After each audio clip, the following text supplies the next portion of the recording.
Attends, Ah. je prends mon linge. Sandrine prend son linge, attends, bouge pas. Tu veux l'enregistrer, ça? Voilà, c'est pas gagné. Faut que je sois sérieux.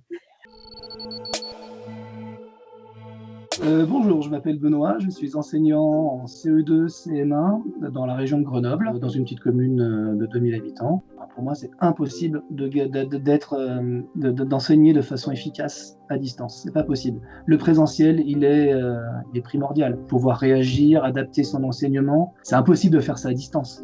Donc là, c'est juste frustrant. En ce moment, c'est frustrant. Il y a des choses qui sont mises en place qui sont bien, mais c'est juste provisoire. Ça ne peut absolument pas être façon pérenne, quoi. Il faut absolument qu'on soit en présentiel. C'est pas possible autrement pour les enseignants. Surtout que nous, on n'est pas, enfin voilà, le télétravail, on n'est pas formé pour ça, quoi. On sait pas faire. Donc il a fallu improviser.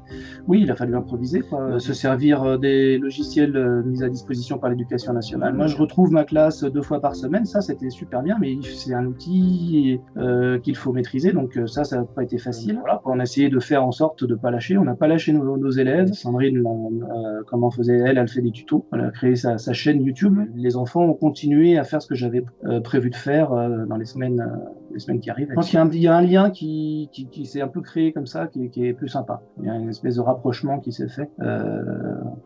Ça, c'est plutôt pas mal. Et puis des parents sympas, des mots sympas, des parents encourageants, compréhensifs. Je suis très content de reprendre l'école le 11 mai et de pouvoir reprendre contact avec les élèves et que les élèves un peu perdus, qui n'ont pas eu contact, qui n'ont pas eu accès à tout le télétravail, puissent enfin retrouver un semblant de normalité. J'ai un élève qui n'en a pas. Juste, je sais que son papa a son téléphone portable avec Internet et du travail sur le manuel. Or, le problème, c'est que le manuel, il est un peu court. Voilà, lui, il a eu un programme vraiment différent. Il n'a pas fait exactement la même chose que les autres parce que je pouvais pas tout faire. Par contre, je sais qu'il travaille régulièrement. Lui, vraiment, heureusement, pas encore de nouvelles, mais je pense franchement que je vais le revoir la semaine prochaine. Moi, ce qui m'inquiète, ça va être dans la mise en place de dans tout le protocole, quoi, de tous les gestes barrières, ce genre de choses. On commence à avoir 2-3 mails qui passent sur des directives, ce qu'il va falloir mettre en place. Il va falloir évidemment revoir toute la disposition de la classe. Les récréations vont devoir être organisées. Je suis un peu dans le flou, mais ça me paraît compliqué, quoi. Ça me paraît vraiment compliqué maintenant. Qu'on reprenne, c'est une bonne chose. Oui, on comprend très bien que certains retournent à l'école pour la cantine peut comment suppléer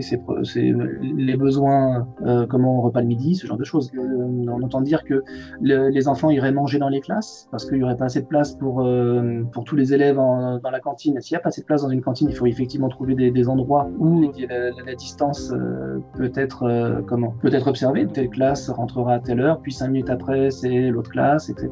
Ça peut être ce genre de choses. Et puis aussi pour éviter que les élèves ne se croisent. Parce que c'est une rentrée où il faut faire attention, donc les élèves, les classes ne se croiseront que très peu en fait. En tous les cas, il y aura des récréations échelonnées. Certains jeux seront bannis, les jeux de ballon, ce genre de choses. Ça va être une autre façon de faire l'école, quoi. Il y aura forcément, à la rentrée, dès qu'on va se revoir, il y aura forcément un temps de parole, de bilan de confinement, il y a toujours. Il y aura forcément ça, et où je vais essayer de répondre à leurs questions, essayer de les rassurer. Après, moi, je vais leur parler comme un enseignant, mais aussi un peu comme un papa, quoi. Je vais parler, les rassurer de façon, le plus simple possible. Le but du jeu, c'est que les enfants parlent, qu'ils puissent un peu évacuer tout ça, leur stress qu'ils ont connu pendant un mois. Pour la reprise, comme j'ai fait passer un sondage pour savoir qui pouvait envoyer ses enfants, ils n'ont pas été très précis en fait, mais il y a pas mal. Pour l'instant, j'ai plus d'enfants qui ne reviendront pas que d'enfants qui reviendront à l'école. C'est des enfants, quoi.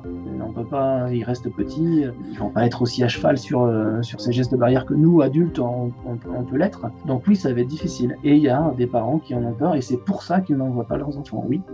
Et là, j'en ai, et évidemment, c'est pour ça.